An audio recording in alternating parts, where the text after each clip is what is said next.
สวัสดีครับพบกับช่อง HRDTC กันอีกครั้งวันนี้เรามีข้อมูลดีๆเกี่ยวกับการฉีดวัคซีนโควิด -19 มาฝากกันนะครับข้อมูลนี้ถูกนำเสนอโดยคุณเจมส์รัชชานนท์ผู้ที่เคยทำการวิจัยเกี่ยวกับเชื้อไวรัสโคโรนาก่อนที่จะระบาดในไทยซึ่งเขาได้นำข้อมูลชุดนี้เสนอผ่านทางสื่อสังคมออนไลน์ของเขาและเป็นข้อมูลที่น่าสนใจเลยทีเดียวคุณเจมส์รัชชานนท์จบการศึกษาระดับมัธยมศึกษาจากโรงเรียนมงฟอร์ดวิทยาลัย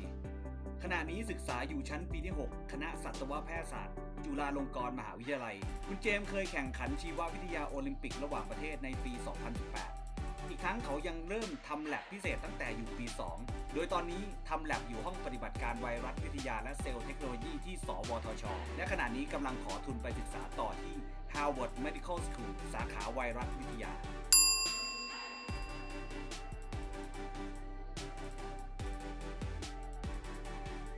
ข้อนี้คุณเจมส์ตอบเลยว่าไม่ได้ครับโดยคุณเจมส์เปรียบการฉีดวัคซีนเหมือนการส่งทหารเข้าไปรบกว่าทหารของเราจะพร้อมรบก็ต้องใช้เวลาสัก2สัปดาห์สำหรับ AstraZeneca และ3สัปดาห์สำหรับ Sinovac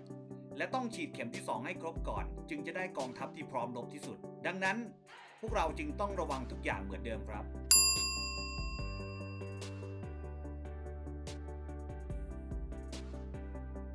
ในข้อนี้คุณเจมส์ตอบว่าไม่เป็นอะไรครับแต่ให้ผลดีกว่ายี่ห้อเดียวกัน2เข็มด้วยซ้ำซึ่งในทางวัคซีนวิทยาเนี่ยมีการทำมานานแล้วด้วยมันเหมือนการอ่านหนังสือชีววิทยาจากเล่มเดิม2รอบกับการอ่านจาก2เล่มที่คนเขียนต่างกันโดยเนื้อหาหลักๆเนี่ยมันก็เหมือนกันแต่ว่ารายละเอียดของแต่ละเล่มเนี่ยก็จะมีความแตกต่างกันไปวัคซีนก็เช่นกันเราสอนทหารให้รู้จักศัตรูหลายๆมุมดีกว่าแบบเดียวแน่นอนรอบแรกฉีดซิโนแวคเราอาจจะได้แค่ทหารอากาศรอบ 2 เราฉีด AstraZeneca เราได้ทหารบกเพิ่มขึ้นมาด้วยและสอนทหารอากาศของเราให้เก่งขึ้นไปอีก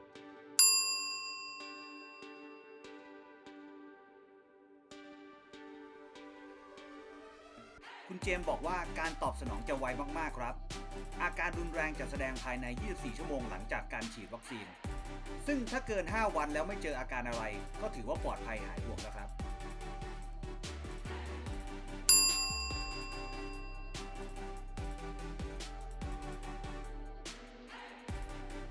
ในข้อนี้คุณเจมส์ตอบว่าให้เราคิดกันง่ายๆครับระบบภูมิคุ้มกันของเราก็เหมือนกองทัพใหญ่ๆมีทหารหลายแบบทหารบกทหารอากาศศัตรูมาทางบกเราก็ส่งทหารบกไป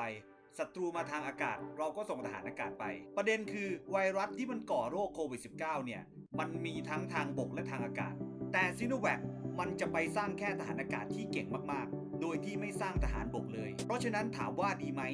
มันก็ดีแต่มันดีแค่ทหารอากาศแต่โดยรวมแล้วก็ยังแย่กว่าตัวอื่นเช่น AstraZeneca ซึ่งสร้างได้ทั้งทหารบกและทหารอากาศอาจจะเก่งน้อยกว่าแต่สามารถสร้างได้หลากหลายกว่า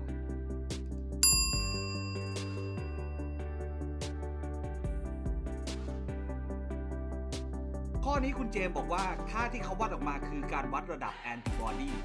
หรือตัวทหารอากาศที่ซิโนแวคสร้างขึ้นผลบอกว่าเราได้ทหารอากาศเยอะมากๆก็เลยสรุปว่าดี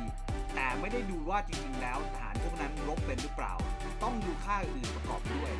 เราสร้างทหารอากาศออกมาเยอะแต่ดูไม่ออกว่าอันไหนคือศัตรูก็ไม่สามารถรบได้ทหารพวกนั้นก็เปล่าประโยชน์และเจ้าโควิด -19 เนี่ยต้องการทั้งทหารบกและทหารอากาศไปกำจัดเพราะฉะนั้นเราดูแค่ทหารอากาศไม่ได้ต้องดูทหารบกประกอบด้วย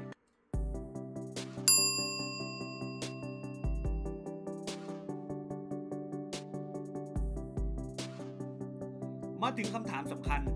ข้อนี้คุณเจมส์บอกว่าขึ้นกับการใช้ชีวิตถ้าไม่ได้เป็นคนที่มีความเสี่ยง work from home อยู่บ้านไม่ได้เจอใครอยู่แล้วถ้ากลัวผลข้างเคียงจากวัคซีนอยากรอวัคซีนตัวอื่นก็สามารถทำได้ครับแต่ถ้าใครมีความเสี่ยงเจอผู้คนทุกวันต้องขึ้นรถเมล์หรือใช้บริการรถสาธารณะทุกวันหรือทำงานในโรงพยาบาลหรือมีคนใกล้ชิดที่มีการใช้ชีวิตในรูปแบบนี้ฉีดนะครับผลข้างเคียงที่เกิดขึ้นจากการฉีดวัคซีนเกือบทั้งหมดควบคุมได้ครับถ้ามีปัญหาสุขภาพเดิมอยู่แล้วต้องบอกหมอให้ละเอียดเพื่อเฝ้าระวังผลข้างเคียงที่จะตามมาอย่างใกล้ชิดเราเสี่ยงเจอผลข้างเคียงซึ่งมีโอกาสน้อยมากดีกว่าเสี่ยงติดเชื้อซึ่งมีโอกาสมากกว่าและเสี่ยงทำให้คนใกล้ตัวติดเชื้อจากเราไปอีกยิ่งถ้าเป็นผู้สูงอายุด้วยแล้วก็ยิ่งจะมีอาการรุนแรงขึ้นไปอีกรู้อย่างนี้แล้วเราควรฉีดวัคซีนไหมคิดดูกันดีๆครับ